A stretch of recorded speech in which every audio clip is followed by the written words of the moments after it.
Assalamualaikum warahmatullahi wabarakatuh. Salam sehat bagi kita semua. Kami dari kelas A3 kelompok 4 akan membahas tentang High Performance Liquid Chromatography atau kromatografi cair kinerja tinggi. Kelompok 4 sendiri beranggotakan Siti Nuraini, Anastasia Yuantika, Nila Eva Sulistiana, Adelia Selviana Putri, Hesti Putri Wardani, dan Marcella Lexi Putri Kurniawan. Sebelum itu, mari kita simak penjelasan apa itu HPLC. Kromatografi berasal dari kata Yunani yaitu chromos atau warna dan grafis atau pita, sehingga kromatografi dapat diartikan sebagai pemisahan berdasarkan pada pita-pita warna dari sampel, yaitu berupa bahan kimia yang dipisahkan.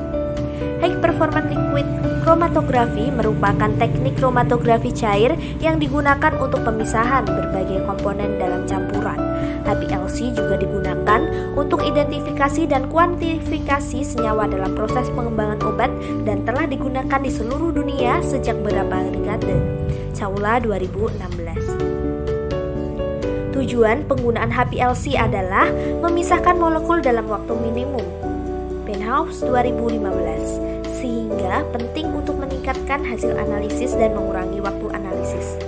Metode paling sederhana yang tersedia untuk mempersingkat proses analisis adalah mempersingkat panjang kolom dan meningkatkan kecepatan aliran. Cara kedua untuk mempersingkat waktu analisis adalah dengan mengurangi ukuran partikel. Kromatografi cair berkinerja sangat tinggi, UHPLC, mencakup pemisahan LC menggunakan kolom yang mengandung partikel yang lebih kecil dari ukuran 2,5 sampai 5 mikrometer yang biasanya digunakan dalam HPLC. Manfaat menggunakan kolom yang mengandung partikel yang lebih kecil, biasanya sub 2 mikrometer, adalah efisiensi yang lebih besar persatuan waktu. Caula 2016. Setelah kita mengetahui apa itu pengertian dari HPLC sendiri, mari kita lihat apa saja bagian-bagian dari HPLC. Yang pertama yaitu ada mobile phase atau eluent, injector value, pump, data station, detektor interface, loop, dan column.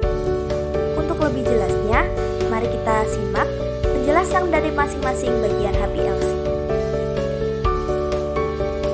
Yang pertama yaitu microprocessor control.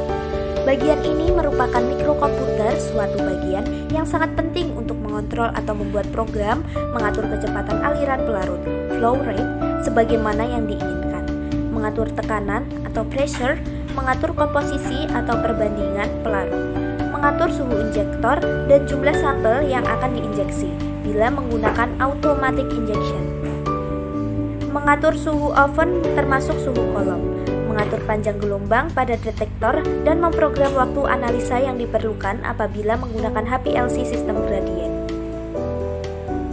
Pompa. Alat ini dibutuhkan untuk memompakan pelarut dari reservoir ke kolom dengan tekanan paling sedikit 100 ARM, 1500 psi, pound per square inch, dan paling tinggi 400 ARM, 6000 psi. Sesuai dengan besar aliran, flow rate berkisar antara 0,5 sampai 2 mili per menit. Tipe dari kolom, ukuran partikel absorban dalam kolom atau mesh, dan panjang kolom yang digunakan. Pompa akan bekerja memompakan larutan secara terus-menerus dengan kecepatan aliran yang tetap, sambil membawa sampel dari injektor melewati kolom analitik terus ke detektor dan akhirnya ke pembuangan. Untuk satu perangkat HPLC diperlukan satu pompa bila menggunakan sistem isokratik dan 2 pompa sesuai dengan jumlah macam pelarut yang digunakan bila menggunakan sistem gradient. Injektor. Injektor adalah alat untuk memasukkan sampel ke dalam kolom yang dapat dilakukan secara otomatis ataupun manual. Bila alat HPLC dilengkapi dengan automatic sample injector, maka pemasukan sampel dapat dilakukan secara otomatis, yaitu dengan memprogram pada microprocessor control, jumlah sampel dalam mikroliter, dan jumlah macam sampel. Misalnya ada 10 sampel yang berbeda yang akan dianalisa. Bisa juga dilakukan secara manual dengan cara menggunakan jarum suntik khusus. Diukur volume tertentu, biasanya antara 10-20 mikroliter. injektor harus mampu bekerja pada tekanan 470 ARM dengan kesalahan atau error kurang dari 0,2% dan dapat ditempatkan dalam suatu oven agar temperatur injektor dapat terkontrol. Untuk sistem ini biasanya temperatur yang dipergunakan lebih kurang 150 derajat Celcius. Kolom terbuat dari logam berat, kaca, dan logam stainless, berbentuk tabung yang mampu menahan tekanan setinggi 680 atm dan tidak bereaksi dengan pelarut fase gerak. Kolom adalah bagian yang sangat penting pada HPLC karena keberhasilan dalam analisa baik kualitatif dan kuantitatif serta isolasi bahan alam sangat bergantung pada pemakaian jenis kolom yang tepat. Di dalam kolom inilah sebetulnya terjadi proses pemisahan. Detektor adalah alat untuk mendeteksi komponen-komponen kimia yang telah terpisah setelah melewati kolom. Detektor yang sensitif untuk HPLC tidak bisa ditentukan. Untuk melakukan berbagai pemisahan atau analisis mungkin diperlukan lebih dari satu detektor yang dipergunakan secara berhubungan. Recorder dan data processing. Recorder adalah alat yang paling sederhana untuk mencatat setiap sinyal yang muncul pada detektor untuk dirubah dalam bentuk kurva atau lebih dikenal dengan kromatogram.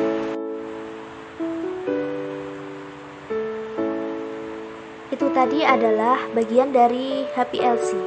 Selanjutnya kita akan mengetahui prinsip kerja atau sistem HPLC. Prinsip kerja HPLC adalah pemisahan dengan menggunakan teknik kromatografi. Kromatografi merupakan cara pemisahan yang berdasar partisi cuplikan sampel antara fase bergerak dan fase diam. Pada HPLC, sistem kromatografi yang digunakan adalah cair padat. Fase gerak, mobile phase, berupa cairan yaitu pelarut, dan fase diam, stationary phase, berupa padatan yaitu adsorban yang terdapat dalam kolom analitik. Yang pertama, sistem isokratik adalah sistem yang paling sederhana dengan perlengkapan minimum. Karena hanya dilengkapi dengan satu pompa, maka hanya dimungkinkan menggunakan satu reservoir, sehingga apabila akan menggunakan pelarut campuran, maka pelarut harus dicampurkan terlebih dahulu sebelum dimasukkan ke reservoir. Dengan kata lain, pencampuran pelarut dilakukan secara manual. Kedua, sistem gradien. Sistem gradien dapat dilakukan pada alat HPLC yang dilengkapi dengan dua buah pompa. Dengan menggunakan dua buah pompa, penggunaan campuran pelarut dapat diprogram perbandingannya. Dimungkinkan pula menggunakan perbandingan yang berbeda sepanjang analisis. Variasi kecepatan aliran pelarut pun dapat diatur sesuai dengan kebutuhan. Willard 1988. Dengan menambahkan satu bagian alat yang disebut solvent inject valve, penggunaan sistem gradien dapat diterapkan pada instrumen LC yang mempunyai satu pompa.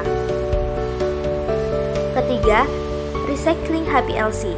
Recycling HPLC merupakan teknik baru dikembangkan dalam dasawarsa terakhir ini, yaitu dengan memodifikasi sistem isokratik maupun sistem gradien dengan cara menambah atau merubah perangkat yang ada pada sistem isokratik maupun sistem gradien. Perangkat yang dirubah adalah solvent inlet pada pompa dan sistem injektor atau outlet.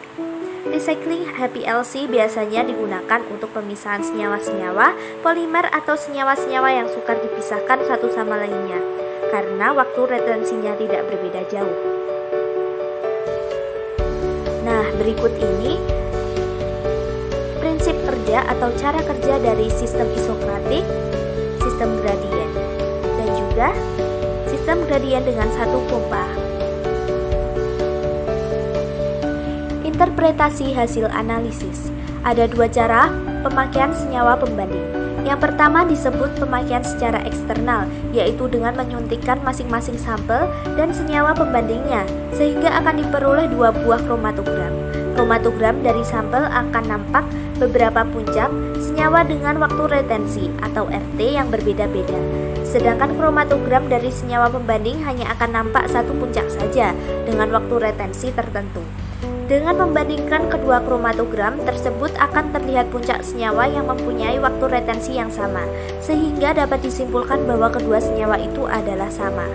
Yang kedua, pemakaian senyawa pembanding secara internal, yaitu mencampur sampel dengan senyawa pembanding dan kemudian menginjeksikannya pada alat HPLC, sehingga akan diperoleh satu kromatogram dengan beberapa puncak senyawa. Dengan membandingkan kromatogram sampel dan campuran sampel dan senyawa pembanding, maka dapat ditentukan puncak senyawa yang dicari. Berikut dasar pengidentifikasi data retensi. Karakteristik untuk setiap substansi yang dapat merupakan komponen utama ataupun komponen minor lainnya. Dasar pengidentifikasi substansi ini mengikuti teori kromatografi cair-cair. Waktu retensi pada suhu yang ditentukan mengikuti rumus yang tertera pada PPT. Berikut ini merupakan contoh hasil analisis kafein dalam sampel teh putih.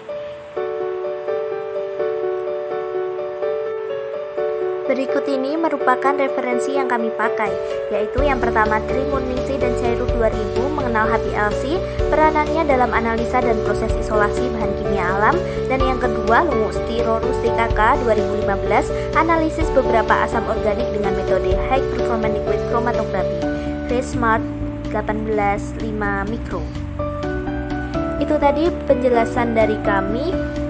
Jika ada yang ditanyakan bisa melalui kolom komentar. Terima kasih. Wassalamualaikum warahmatullahi wabarakatuh.